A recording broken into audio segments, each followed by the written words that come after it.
Welcome to Worldwide Weddings TV, hosted by Miss Jennifer Janae Rabe of Ask Janae Today. You're definitely in good hands. A seasoned and professional host and certified wedding specialist. Definitely the industry's best. Watch out for our weekly episodes. You'll be excited to watch them all. This is where you can have fun while learning how to plan your special day. Brought to you by Worldwide Weddings PH, helping Filipino brides and grooms around the world.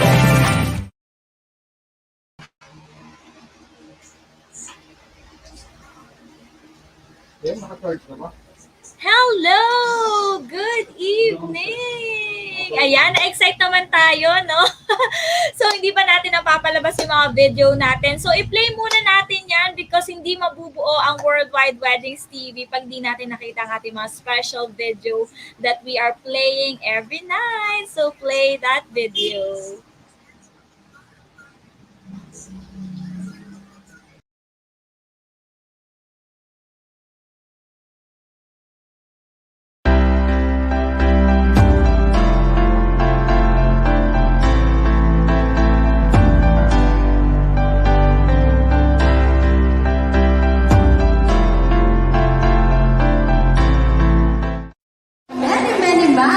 Just to be with us today, thank you very much. And for those who took their leave of absence, thank you as well. So let's get started. Primarily, we would like to thank our principal sponsors, okay, for being so generous and gracious. So to our principal sponsors, once your name is called, kindly stand up and wave to the audience, okay, to be recognized. Here we go. Let's get started.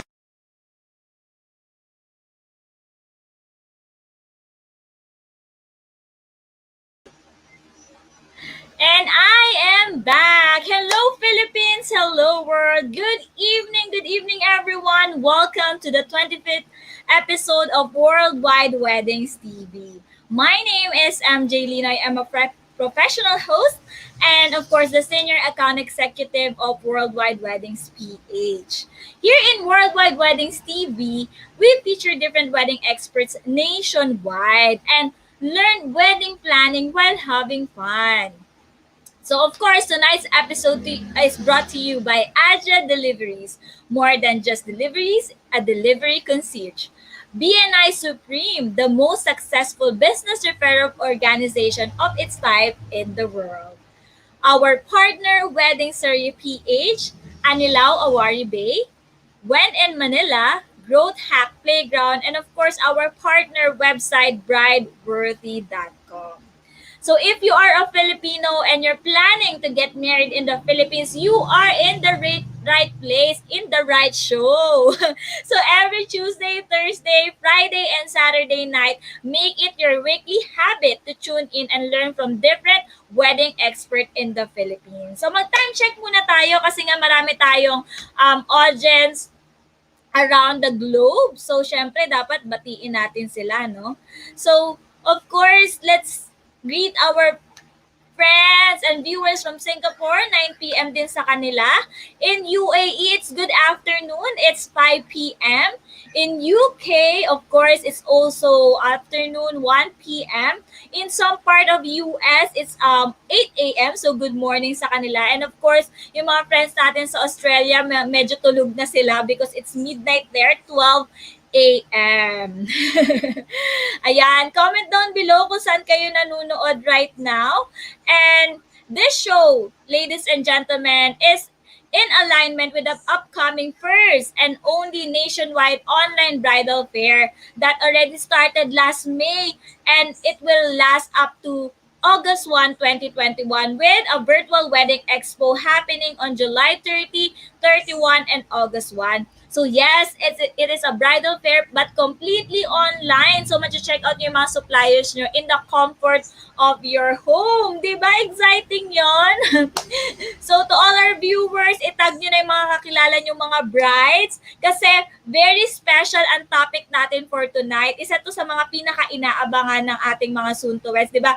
Pagtapos na yung solemn ceremony, this will be the time na magse-celebrate na tayo. This is the celebration, the party.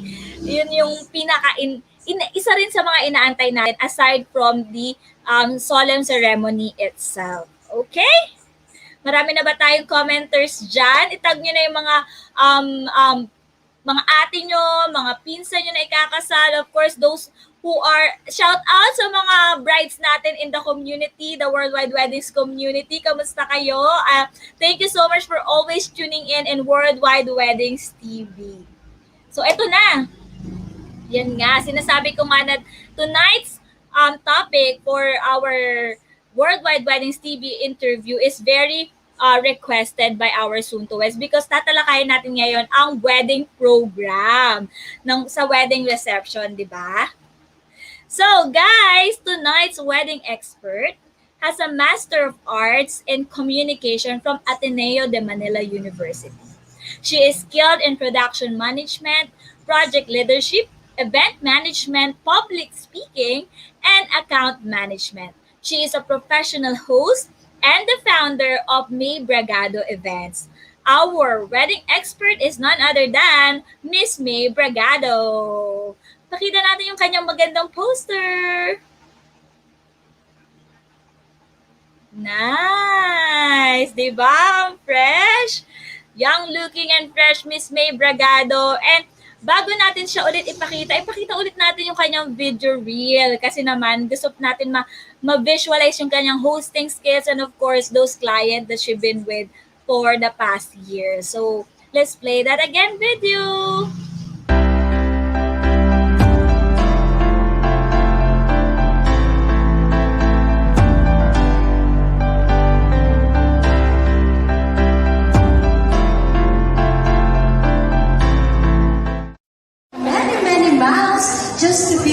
today, thank you very much. And for those who took their leave of absence, thank you as well. So let's get started.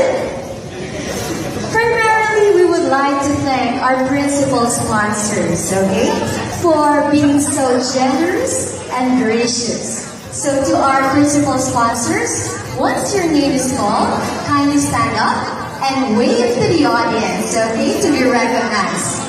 Here we go. Let's get started.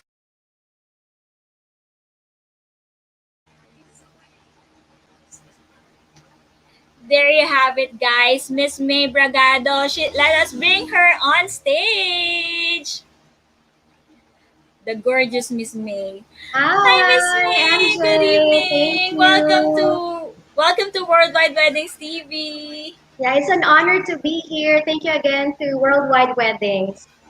Yes, batiin mo naman, Miss May, yung mga nanonood sa'yo. Of course, we have a lot of soon-to-weds watching right now. Please greet them. Hello to everyone in the Philippines and across the globe. Welcome to Worldwide TV. Nako, napakaganda po ng talakayan ngayong gabi. So, just stay tuned. Napakaganda po nito. Kasama po natin si MJ, ang ating host. And of course, I miss Miss Jen. So, si Miss Jen who invited me here to Worldwide Weddings.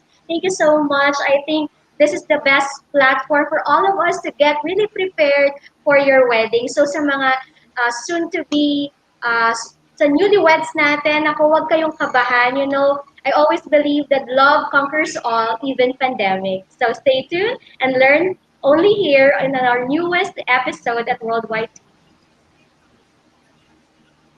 O, diba? We're so glad, Miss May, to have you in the show. Kasi nga, this topic is like really requested by our brides, especially yung mga soon-to-weds natin. Kasi nga for tonight, we will be talking about the wedding program. Eh, sino pa nga bang iimbitahan natin for this kind of topic? Of course, a professional host herself, Miss May Bragado. So, Miss May, dahil nga you've been in the industry for quite a while, ikwento mo naman sa amin, how did you start as a wedding host?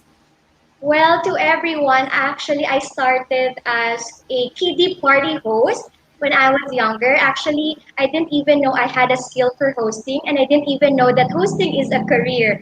So when I was in grade school, I was just invited to, do the activity, host the activities in school, sa church. So even the church has, encouraged me to do free hosting until I also auditioned when in 2005 I auditioned for promotional events. So ang daming iba't ibang klase ng events yung napasukan ko prior to weddings. And then I was only invited by a few friends and family to also do events hosting for weddings. So I really didn't know what has to go through. I mean, ano yung mga elements of a wedding reception program. I didn't even go to a school, formal schooling about it. So I just did a research and nagtuloy-tuloy siya, from having it as a a skill that I shared with family and friends. Ngayon, I didn't know that that skill or that hobby that I have when I was younger would be a profession that I have, been enjoying until now. And to be honest, na it's an extra income really for me. And siya na ang naging main profession ko even when I got older. So I've been in the industry for almost decades. You just compute it, how old I am now. But, that's how I started. So lagi lang ako nagpa-practice of, doing events, hosting in different events. I've been also hosting mall events and for celebrities. Kaya they call me as a celebrity host kasi I always partner with celebrities like Raymond Gutierrez, Kelsey Merritt, and I even hosted the first mall show of Maine Mendoza at a mall event. So I've been ang dami-daming klase ng events, but I must say that the most enjoyable events that I have hosted is weddings because this is really it's a parang true love story that you've seen na from the TV become a reality. Yung mga nababasa ko lang before sa books, I get to hear the stories through the wedding reception program when friends are starting to share stories about the couple. So yun, that's how I just started. It started na free lang. So it wasn't a plan really to become an events host. Way back then, wala talagang events course din na mapupuntahan.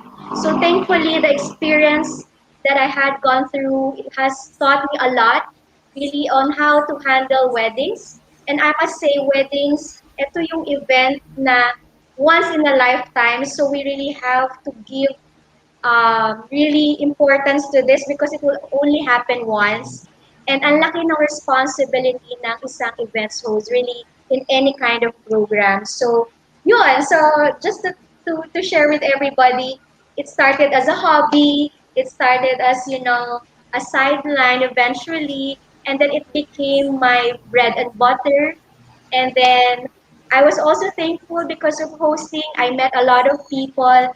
The business became from hosting na naging event services. It's because of a partner also that I've met na talagang siya yung nagtulak sa akin. I have to actually acknowledge Miss Job who also she handled my hosting career and just send me to different events, and I must say I'm back to hosting and I would like to prioritize weddings. So sa lahat ng mga newlyweds dyan, my schedule is open to all of you. Yun nga lang, first come first serve po. So yun lang, thank you. Ayan. So, 8 years old pala nag-start si May mag-ano, si Miss May Oo, mag-ano, actually hosting. ano pa lang. Uh, if I can recall, actually, I was 12 years old, but when I was younger, I have been joining uh, public speaking, yung mga ganon, sa school. So really, it honed me through the years, and yun nga, like ko sinasabi, my favorite event is wedding.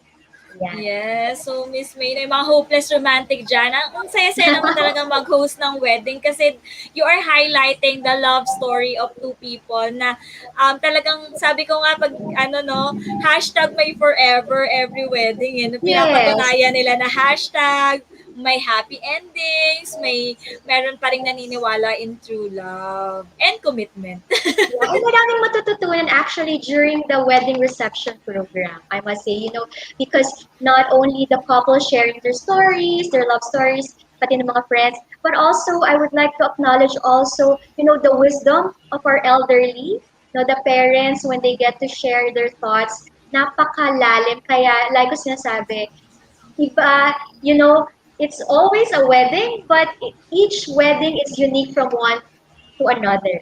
Yeah. Exactly. At nabanggit na nga ni Miss May ang ating wedding reception program. So, Miss May, syempre yung mga first-timer ikakasal ang ating mga soon-to-weds. So, can you enlighten them what are the parts of the wedding reception program? Okay, so here are the parts of a wedding reception program, but don't get pressured, okay? I always tell the clients, the soon to weds, you don't need to really copy the exact reception program from the one that you had attended to, okay? So, but these are the elements that I'm gonna share with you. So, right after the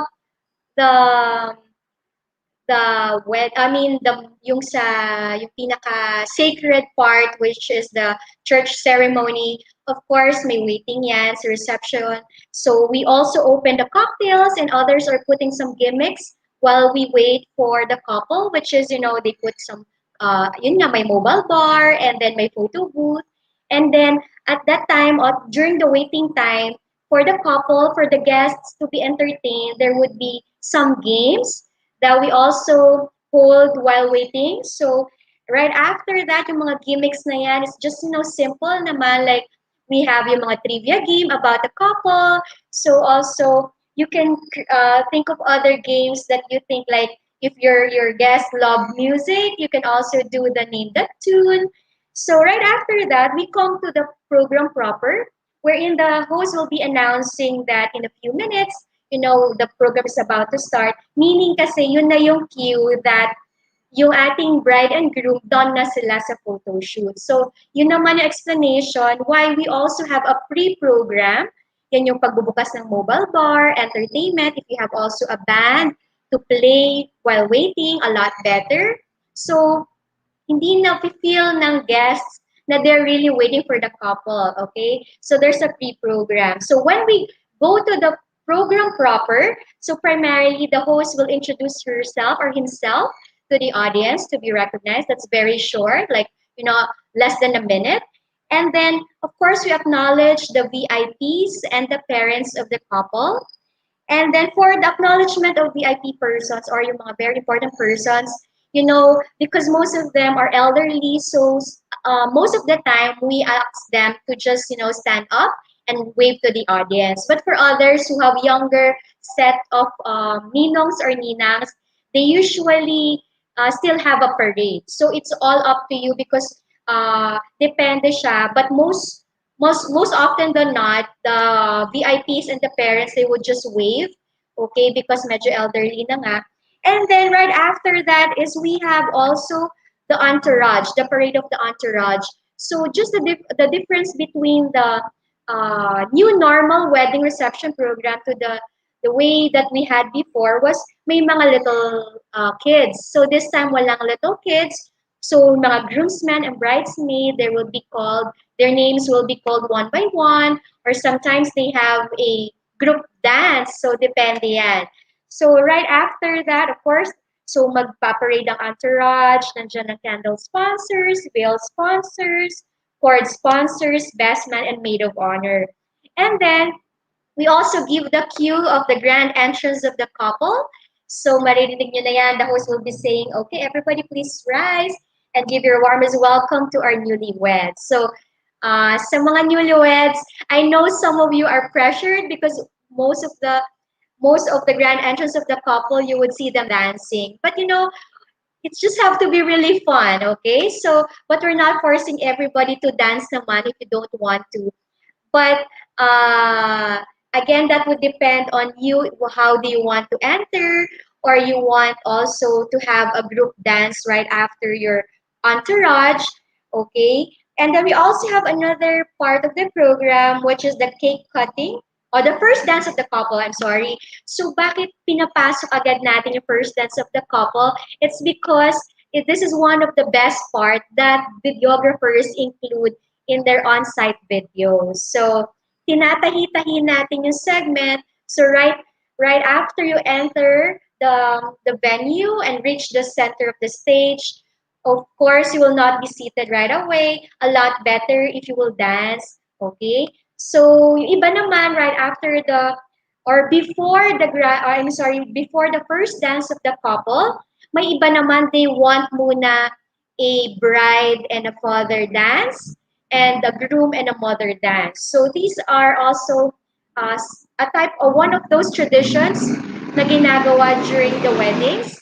It symbolizes, respect to the parents and welcoming, the union of two families during the program. So, so it's either you start with right after the grand entrance of the couple, we start with the groom and the mother dance, followed by the bride and the father dance. And then the host will give a cue that it's the turn of the couple to have their first dance. It is very symbolic because it means the consummation of their wedding vows. So you would also hear the host saying the meaning of these traditions during your dance. And at times, your host will be asking you prior to the wedding is that if you could give us a background because we would love to have a voiceover during your dance. So we usually say that the history, a very brief history of your love story, like if you have started as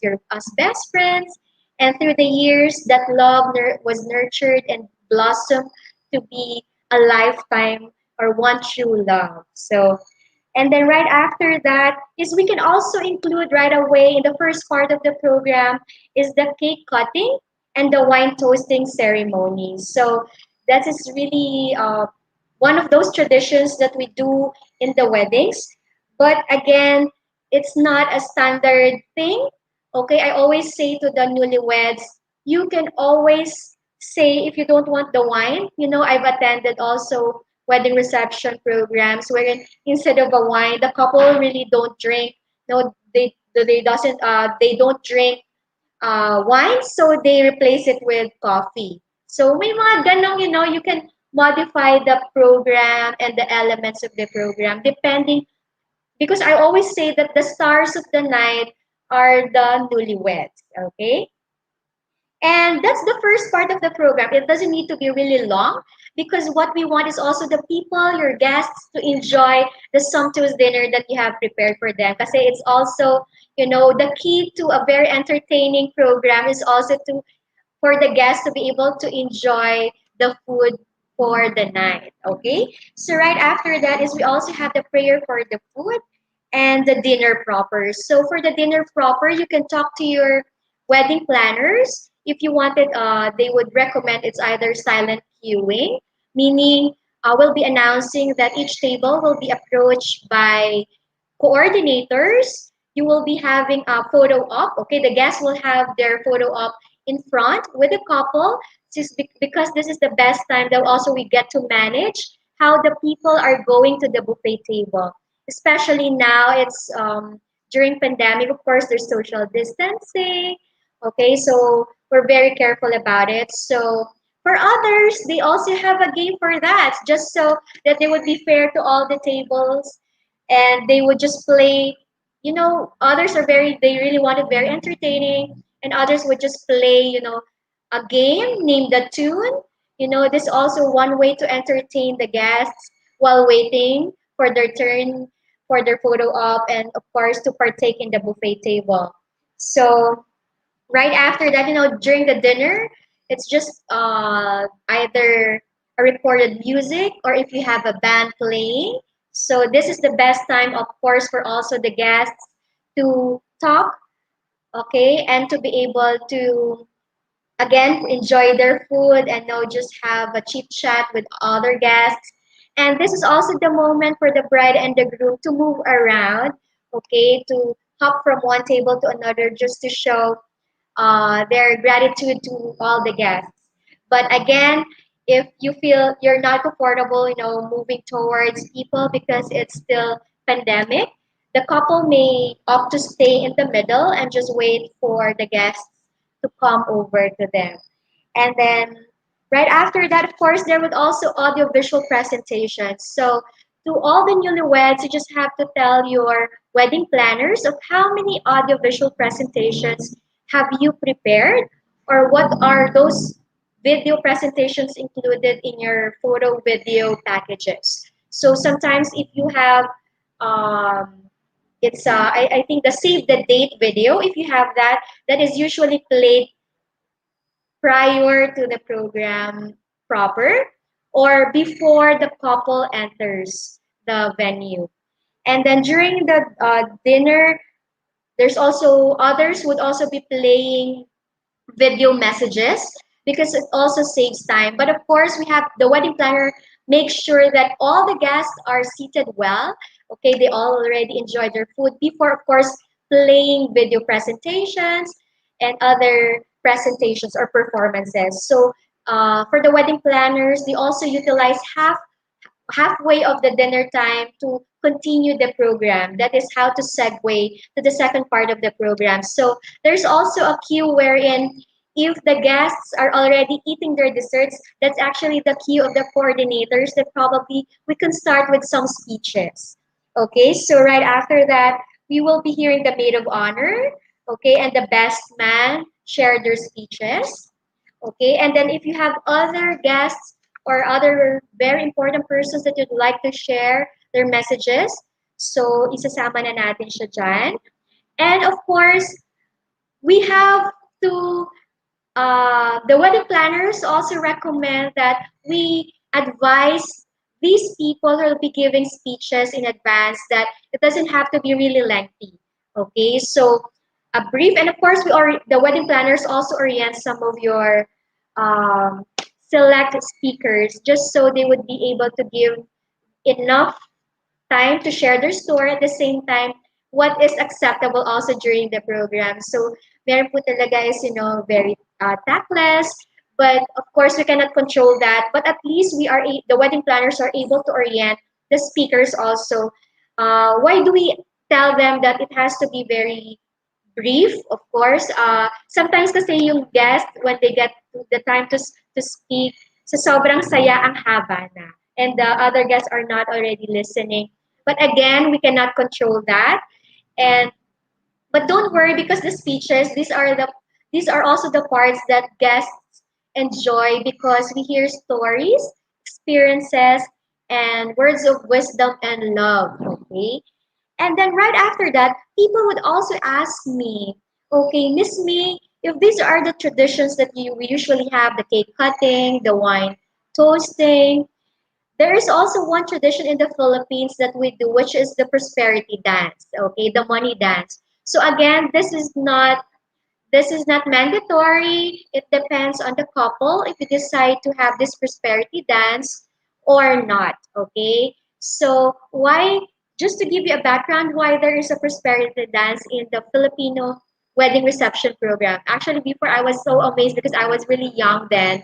I said, why people are putting money in, I mean, on the gown of the bride, you know, because we would always say that the host will say, give introduction that this also is one of the traditions wherein the couple believes that they get to attract prosperity. So, depende po sa inyo yan of if you decide to have a prosperity dance or not. But if your family belief is it really attracts prosperity, then that is well respected. Okay? And if your worry is parang nakakahiya, we're a bit shy to tell people that there's a prosperity dance. Well, don't worry, because your host, the professional host, will always explain to the public, to the guests, why it is done during your reception program. So it's very discreet that the host will say that this is the best time for the guest to personally greet the couple as they pay a dance. Okay, the female guest to pay a dance with the groom, and the female guest to pay a dance with the bride. So it is, the professional host will always have a good explanation on each tradition.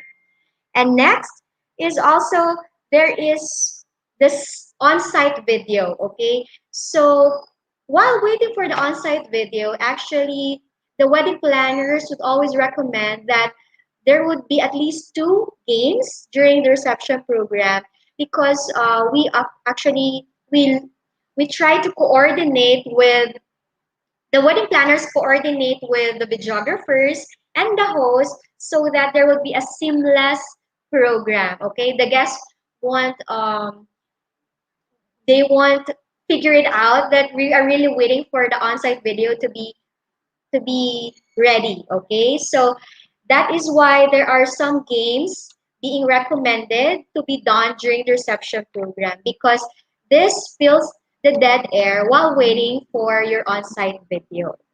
And of course, don't forget, if your parents are willing to share their messages, we can also include that in the reception program. Of course, this is giving respect to our parents, but there are parents who are very shy, so they would opt to have just a simple dance with their daughter or with their son. So it is really during the preparation that you get to identify if your parents, your ninong, your select ninong or ninang will be able to render a speech or a message for you during the reception program. And don't forget that during the program also, others, they would have a couples game, or they also do the single guys game or single ladies game. So that would depend. If your family is very conservative, of course, the host and the wedding planner will not facilitate a game that is beyond your values or your beliefs. Okay? So during your meetings with your wedding planners and your host, it is the best time also to tell them what are the do's and don'ts, or what are your family's beliefs, okay, and values.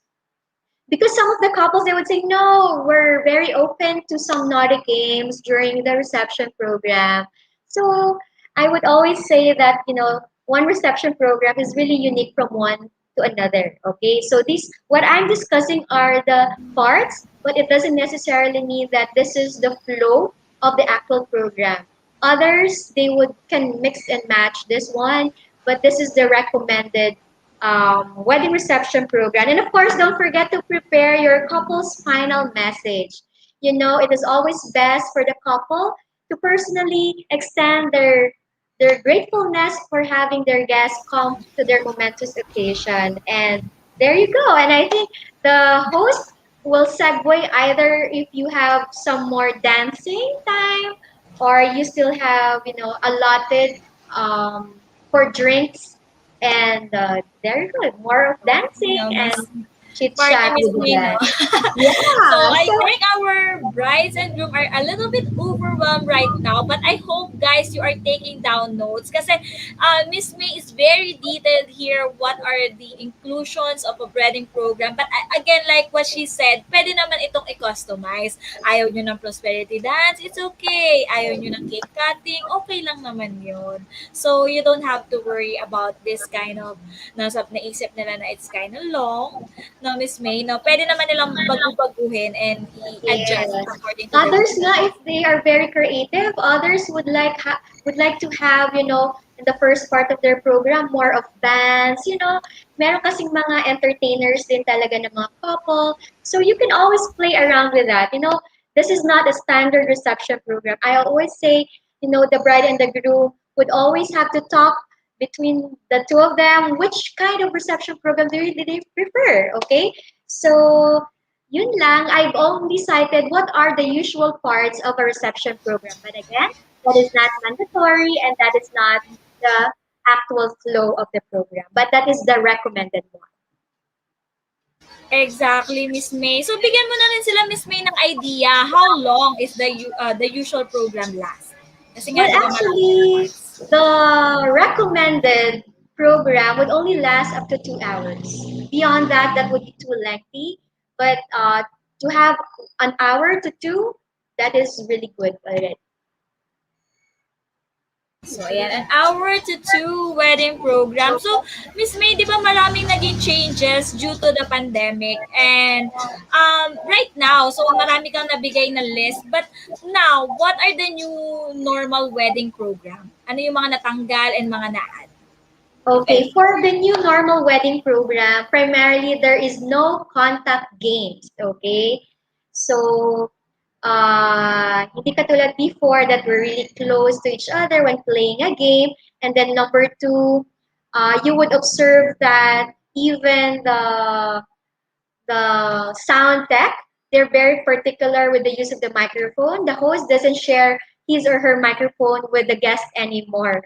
Okay, so we practice social distancing. And then number three is that we also observe that there are no kids anymore. So although we always say that weddings are really for adults only, so this time really, you know, we don't expect kids to join the entourage. You know, too bad now we don't see the cutie little babies, you know, in their gowns and in their tuxedos. And number four, during the new normal, I observed that the program has been shortened, okay? Because we give also importance to the travel time of the guests going back to their houses because there is also because the government has implemented the curfew. So depende pa yan kung nasa out of town kayo or ma-traffic pa sa babalikan nila. And I also observed that, you know, ang pinakamaganda pa is that even if we're not able to invite the whole gang, you know, dahil sa Pilipinas nga talagang ang laki na pamilya natin, since very limited na yung number of guests that we invite during the program, reception program, and even during the wedding, I have seen how digital, you know, also been applied to wedding programs or weddings, wherein there is also a live streaming happening and then mga recorded video messages. So those are the things that I have observed during the new normal wedding program. Yes, oo nga no, Miss May, no, ngayon eh, marami ng mga nauuso na even our friends from abroad can actually give their messages on site via live stream or Yes. via like this, 'di ba? Magkalayo kami ni Miss May but we are in contact so you can do this in your on your weddings. So Miss May, marami tayong mga suntuwets na medyo nagwo-worry kasi nga mas less na yung crowd, less na yung mga guests. Ang question naman nila is how to have a fun and lively program in an intimate wedding. Okay, how to have a fun and lively program in an intimate wedding. So primarily, we have said earlier, may mga gimmicks yan, may mga games. But prior to that, just having, good food also, they would enjoy that. And then entertainment, the music, good music. And of course, we have to make sure that the guests are not hungry and we stick to the schedule, okay? So we also we have to really make sure that guests don't go hungry, So while they're enjoying the night with good music, good food, good ambience, you know, I think even the ambience of the venue helps, for guests to enjoy the day. And of course, meron pa tayo dyan mga time na we also add if your group of guests love drinks. Nako, we also open a mobile bar, that is also one recommendation. And bring in the entertainment, okay? So it always depends when they say, what kind of entertainment? Well, others would have, dancers, even ballerinas during their program, or they have a band to play during the program. And others, they even have DJs to play good music, or others would even invite belly dancers or singing waiters. So that really depend on the character of the newlyweds. And I think just have to have a great deal of reception program, even have a photo sharing application, yung mga digital. I think photos talaga is, the photo booth is really one of the best also part of the program wherein you know the guests would enjoy sharing it, okay? And then just play around it while waiting and just relax. So I think yun din ang kailangan to the couple. Always relax, okay? Always believe that you have a fun and entertaining program because you really have prepared for it. So again, just a recap, can infuse some games, entertainment, okay, good food, cool drinks, and not a lengthy program that would tend to be boring. So I think people would really enjoy your program, and even just by being in a good venue and having a very stylish venue, they would already enjoy your program. So those are the elements. It's the holistic view of the program or the event itself. I agree, Miss May. Napaka-humble ni Miss May. Nakalimutan na niya yung sarili niya. Hire a good professional host. Actually, that's the bottom part of it. Ayun pala yung bottom part. So Yeah, you you really always have have to find, a host that fits your personality as well, I think. You have to hire, thank you MJ for reminding me, syempre hindi under yung program without, a lively and entertaining host. So there. So don't forget to pick your events host. exactly, Miss May. So Miss May, for my last question, what are the tips that you can give our soon to weds to make their reception program memorable and fun? Aside from do sa mga ano mo na nasabi mo na before, baka meron ka pang mga idadagdag na tips for them. Person to weds to make your reception program memorable and fun.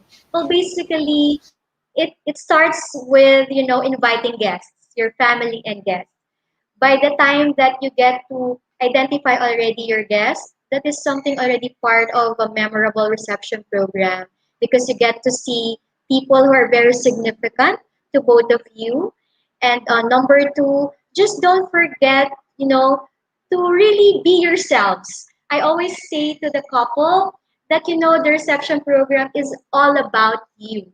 And always, you are the stars of the night. I know it is also one way that you would like to thank your guests for coming to that occasion. But again, the reception program, just to make it more fun and memorable, just be yourself, relax, and don't forget to infuse your interests, yung mga hobbies ninyo. Others kasi, like for example, if the couple, they love cycling, they would not forget to put some designs ng may bicycles then just be as creative as you can, and it doesn't mean that you really have to have an extravagant or luxurious kind of reception program to make it fun and memorable. Other couple they also do some DIY. Okay, do it yourself.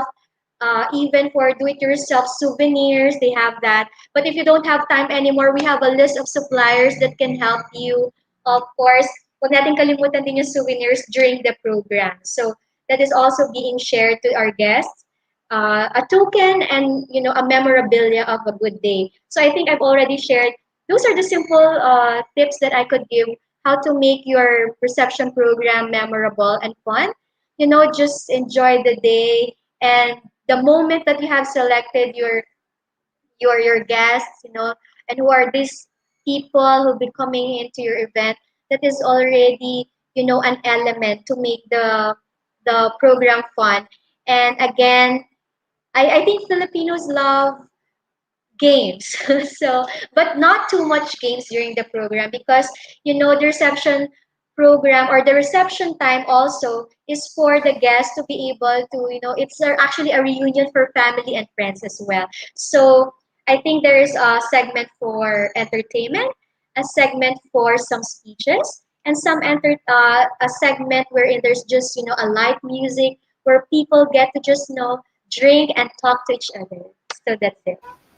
Yes, what lovely tips you have, Miss May. Sigurado matutuwa ang ating guest bride for tonight because Miss May here in Worldwide Weddings TV, we invite real brides to join us in the live show for you para makapag-ask siya ng few questions to you. So let us bring our guest bride from our community, Miss Clarence May Cabrera. Hello po, hello. Hi, Hi, Miss katukayo. May. Oo nga Oo po. nga, May din. So, how do we call you? Clarence May, Clarence May. Clarence na lang po. Clarence na para di tayo malito, no? Mag-raise mo ng hand. Clarence, when is your wedding and where? It's on October 14, 2022. So, next year pa siya. So, sa Tagaytay siya gaganapin. Sa Tagaytay. And batiin mo naman yung mga nanonood and especially your fiancé. Ayan, batiin mo siya Ayan. tonight. Actually, saktong-sakto. Kasi nagpaalam ako kung pwede ba ako mag-shoutout. Ayan, nakakahiya. So, in-invite ko yung mga friends ko na manood. So, ayan. So, hello dyan sa yung sa wedding entourage namin. Yung mga bridesmaids ko, hello. Yung fiancé ko nanonood din, hello. Char. Tapos yung supervisor ko sa work na super supportive. Hello. Ayan. Just yung mga, yung other friends ko na makikita ko this week, ayan. So, hello din. Hi. Nood lang kayo. Ayan, ang dami palang nanonood kay Miss Clarence tonight. I love it. So, this is now your moment. You can now ask Miss May your questions. Ayan. So, Miss May, my first question is, what are the challenges that you encounter when hosting a wedding? Okay, so Clarence, sa question na yan, ako, challenges agad na pag-usapan natin. Well, actually, the challenge that we usually encounter in hosting a wedding is number one, in pronouncing the names of your VIPs. No, so we really have to be very careful about it. That's why we always request, the list of your entourage in advance, and even your surnames. So, bawal na bawal kami na magkamali with your surnames and with your names. And then number two, the challenge is you have already assigned someone to share a message and then back out. Okay, so we really have to take time also to find someone to replace that. But don't worry, if you have a good coordinator naman, the tandem yan ng coordinator and ng host, that's also a challenge for us because we don't force, guests to do something that they don't like, because we really have to be respectful to all of your guests and to your family, of course. So at times, nagbaback out. And number three, one of the challenges also that we usually encounter when, when you are already pressured also, because when you see your guests standing up, going home, I know the couple, I've seen that, oh, parang they're kind of agitated already, or sometimes pressured lang because they want pa the guests to stay. So with that kind of challenge, we already know through experience that we have to announce. Okay, we have also a trick for that. We announce that to all the guests we try to make some, explanation that the program will really be sweet and short, and the couple or the newlyweds expect everyone to stay until the end of the program because we have lots of surprises for you. So we have some tricks to that. So those are the three main challenges that we usually encounter. And the fourth one, the hardest part of the program, is the technical, actually. So when your video isn't playing, of course, not only your coordinators are kind of scared not to have it played on the day, because you expect also your on-site video to be played on the date. So that is one of the challenges that we also encounter. So if also there is a brownout, okay, so just make sure you ask also your select events place if they have generator. So the hardest part of the program is the technical part of it. So, but don't worry, because a professional host can always manage that in cooperation with your wedding coordinators in troubleshooting those challenges. Thank you. Thank you so much, no? Next question ko siguro parang in relation na rin dun sa first question. So, how do you make the guests engage in the wedding program? Since especially nasabi nyo yung there are challenges, no? Like yung may mga technical problems or yung mga bigla nagkakaroon ng sudden changes sa programs, ganyan. So, how do you keep them engaged throughout the whole program? Well, actually, that is one of the tasks of a professional host, to be very engaging from the start until the end of the program. So, actually, your professional host is trained to really make a rapport already, as if your guests are their friends as well. Parang friends na namin sila. And we have to be very open to them, and we have to make them really comfortable, so that when we ask them or request them to do something that is really not expected, and even the couple didn't ask from them, like for example, nagkatuwaan, you want them to sing, a professional host will do that in a very subtle way, in a very respectful way, and because when the professional host was able to connect to the guests from the very start, it won't be really hard for them to get their attention until the end of the program. So may mga technique yan. That is why it is really crucial to get a professional host. Sometimes the newlyweds would say, "Oh, I'll just pick my sister," and your sister will be hosting your event. I mean, it's also okay if you have, a family member or a good friend of yours to host. But why we pick a professional host?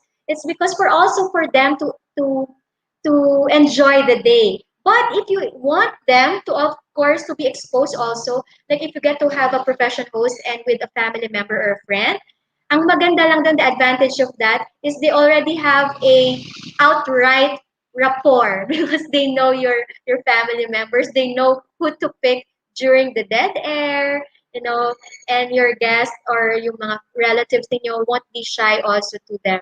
But with that, I would recommend, if you will have your friend or a family member to host, it also recommended that you partner them with a professional host. Why? Because dadagdag ko na lang ang daldal ko, no, Clarence?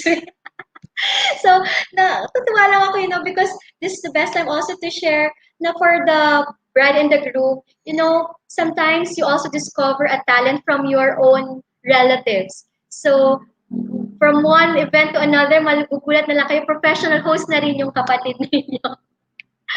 So, yun lang. So, to make them, going back to your question, how to make your audience engage in the reception program, really, we have to build that rapport to them, and for them to feel very comfortable also during the program. And then what we do is actually we go closer to them.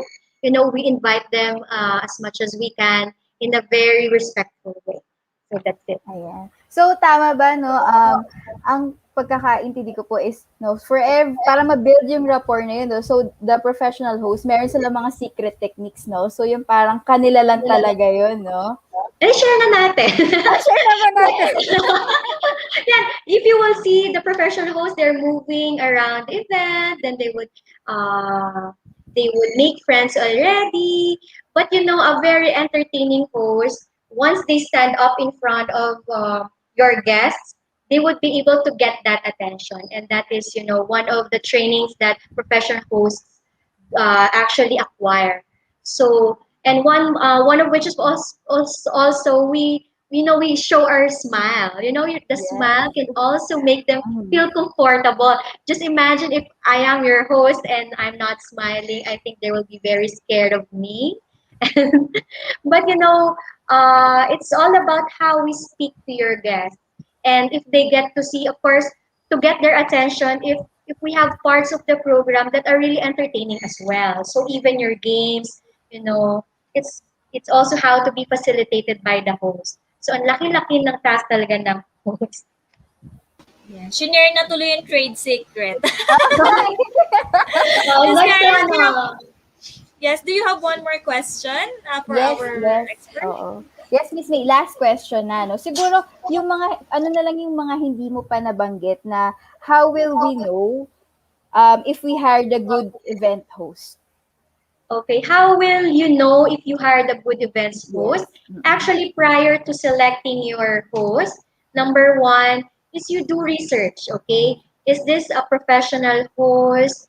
Of how many years? Is this a tenured host? Number two, is this recommended by my wedding planner? The wedding planners, magkakakilala na actually yung mga wedding suppliers. And you can also get a review. And that is why it's also best to, check on your bride worthy account. Yes. Okay. And number three, yeah, because if you get to see the review and then they have sample works, because it's all up to you if you want someone who, because of course, number one, are you the type of couple who would like to have someone who can speak Filipino and English fluently? Mm. And sometimes they request for another skill, which is if you are Chinese speaking, kasi may mga Chinese family or Chinese. So, depende sa inyo of how you have done your research. Okay? And then, you will never go wrong with your wedding planners, I must say, because the wedding planners, they already have, selection of hosts. Sometimes they have also in-house hosts. Or number two, there are independent hosts na pwedeng pagpilian. And you would know if you got the right host, again, with the profile that they have. So don't get someone just because you haven't seen any profile or haven't seen a review. That would help you secure that you made a good decision. So I think that's it. So your research, if you don't have time to research, ask your wedding planner. Thank you. Thank you, Miss May. Thank you. Nice. So, tingnan mo na yung review niya. You go to bit.ly/online WWPH Online Bridal Fair. Yeah, di ba yung bride natin? There. Ayan, yan yung Yeah. link, Miss Clarence, para ma-check out mo yung mga reviews ng ating mga wedding expert host that is being featured in our online bridal fair. So thank you so much, Clarence. If you want to connect more to our wedding suppliers, I hope you are already in the community, right? So you're part of our online community, WWPH community, para makapag-ask pa kayo ng mga questions to our wedding experts. So, bye, Miss Clarence. Thank Have a you. good Thank you, Thank you, Miss night. Clarence. May. Thank you, Miss MJ. Congratulations in Thank you. advance. Ayan, Miss May. So, at this part of the program, of course, eto na yung time na iimbitahan mo na sila, of course, to watch you or to check you in our bridal fair and to check your social media pages. Please do so. So again, to all our guests tonight, thank you so much for taking some time to listen to our newest episode about the wedding reception program. Again, I would like to invite everybody to please check out my social media pages. On Instagram, my name is May Bragado. On Facebook, you can check out May Bragado Events. And on YouTube, naku, makikita niyo po simula pagkabata ko hanggang sa present time ang aking mga sample hosting videos. And that is, just have to search May Bragado. So you would see all my profiles, some reviews. So you would also know how long I have been in the industry. So dun lang. To everyone, again, I am very honored to be here in Worldwide Weddings TV. So sa mga newlyweds, I hope to see you. You can always contact me at 0915-983-1147. And to those who are out of Manila Well, I'll be waiting for your inquiry also. You can check out or you can connect with me on Viber. That is 0915-983-1147. And on Facebook, that's May Bragado Events. So I hope to see you and be part of your momentous occasion. Again, my name is May Bragado, your host.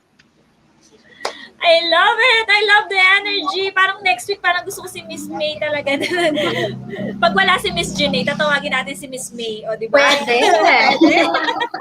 So, Miss May, alam mo yung mga nanonood sa atin tonight, hindi lang sila nanonood, hindi lang sila natuto for tonight, they are also have a chance to win 150 pesos load from Worldwide Weddings TV. So, yung mga fans dyan ng ating bride na si Miss Clarence, so let's show the wheel, guys. Ayan, ang dami oh. Let's show the wheel. Okay, so let's see who will win 150 pesos loan. Spin the wheel.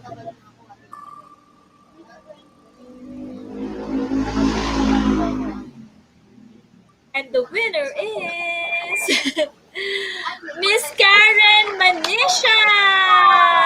Congratulations! Ayan, i-shout out natin siya kasi meron siya ditong magandang comment. Ayan, Miss May. Sabi ni Miss Karen, it's so nice na every time I think of something to research on our wedding preps, natataon na sakto na i-feature na live video sa Worldwide Weddings TV. So happy.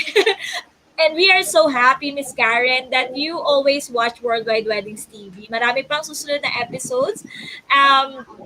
Ayan, Miss May, huwag natin kalimutan na sabihin sa kanila na if they will book you or the other suppliers during the Bridal Expo, they will have a chance to win 100,000 pesos in cash. Ayan, so just book our suppliers in the list and you can have a chance to win 100,000 pesos. Just the duration of the bridal fair, June 1 up to August 1, 2021. So thank you so much, Miss May, for being our wonderful wedding expert for tonight. Ang nakakatuwa yung mga comments. Ang dami, hindi ko na mabasa isa-isa, but they are very happy with the knowledge that you imparted. So, guys, don't forget to like our page and subscribe to our YouTube channel. Tell us if you have any topics pa na gusto nyo namang talakayin ng ating susunod na wedding expert. So if you're a Filipino, anywhere in the world planning to get married in the Philippines, Worldwide Weddings is the place to be. Watch us here every Tuesday, Thursday, Friday, Saturday night, 9 p.m. Manila time. And mag-join na rin kayo inside the community so we can have more plan in planning your wedding. Once again, Miss May, thank you so much. Thank you, MJ. Guys, see you on the next Worldwide Weddings TV episode. Welcome soon to Weds. Are you excited to win 5,000 pesos? Let's play an online treasure hunt of suppliers. Make sure you register in bit.ly/soon2weds. Talk and inquire about our online exhibitors, services, and packages at bit.ly WWPH Online Bridal Fair or in their social media pages. And ask for the treasure word. The more suppliers you talk to, the more chances of winning. One treasure word equals one raffle coupon. Submit the magic words you collected on or before July 7, 2021. We will validate your entries by checking with our wedding suppliers. All of the entries will be drawn on July 30 during the first day of our virtual expo. Enjoy wedding planning! Happy treasure word hunting! And be the lucky winner of 5,000 pesos!